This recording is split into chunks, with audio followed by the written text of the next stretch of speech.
Hi guys, just wanted to have a quick chat with you about the maths from yesterday. Just a couple of things that I noticed. So, pictograms, slightly more complicated to get right, and I could see that some of you had a little bit of trouble. So I'm just going to share with you some little tips to help you on your way today as well. Okay, so there was a question, I don't know if you remember, about the pizza toppings, and we had to fill in draw a pictogram showing who preferred cheese toppings, pepperoni and chicken. Now the cheese, if I remember correctly, was the highest score and it had 12. I would always start with the biggest one first, always. Also, when you're choosing what to draw on your key, make sure it is something that you can draw over and over again and keep it the same size. It's really important. So, for example, I know that I can draw a circle, pizza shape, each time and get it roughly the same size each time. Okay, and that would be one. Okay, one vote, I think it was.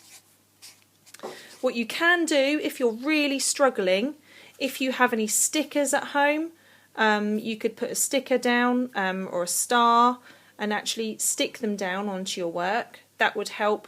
You wouldn't then have to make sure they're all the right size because the stickers would already be the right size. Or if you have a bingo stamper that gives you like a round pen mark, they would be really good to use for pictograms as well. Okay, so starting with the biggest one then, I know I've got to fit 12. And each of those votes has to be in a line. You can't just bunch them up because that's not going to make sense. They have to be of the same size and with the same space in between them. Okay, so I'm not saying this is easy. It's not particularly easy. It's a new skill. That's why it's doing it over 2 days, because they know it's something that requires a bit of practice. So 1, 2, 3, 4, 5.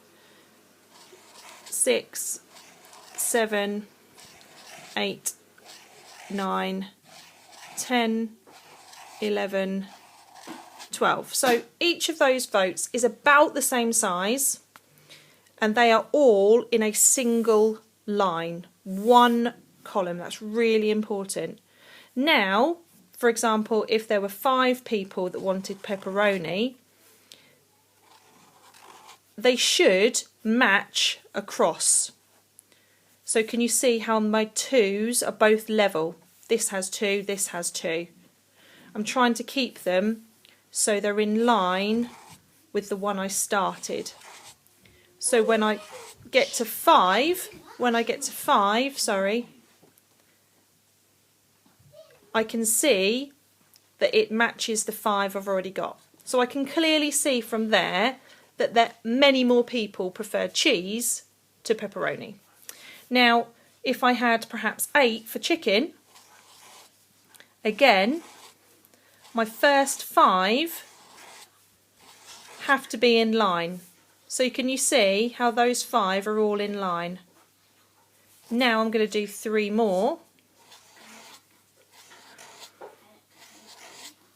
And you can see those 3 are also in line here. If we're doing it the other way, so for example I've got cats, dogs and rabbits, this time again I'm going to choose something which is easy for me to draw, so I might choose a square, and a square is the same as 1. Just make that more obvious as all number 1. That's really important that you do that key, okay? Now, so if I'm talking to people about what sort of pets they have at home, maybe 3 of the people I asked had cats. There they are, similar size. Now, if I have 5 people that have dogs,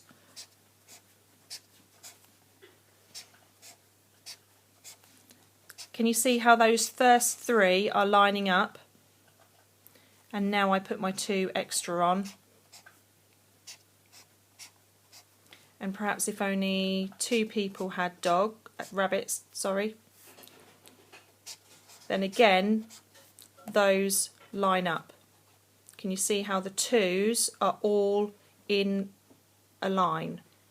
So when I look at it, without even counting, I can see that most people had dogs and the fewest number of people had rabbits. And again, if I glance over at my pizza one, without even counting them, I can answer quickly what was the most favourite pizza topping. Without counting, I can see that cheese was the favourite. I hope that helps a little bit. I would have spent more time on it in the classroom with you if I could, but hopefully that is helpful in some way.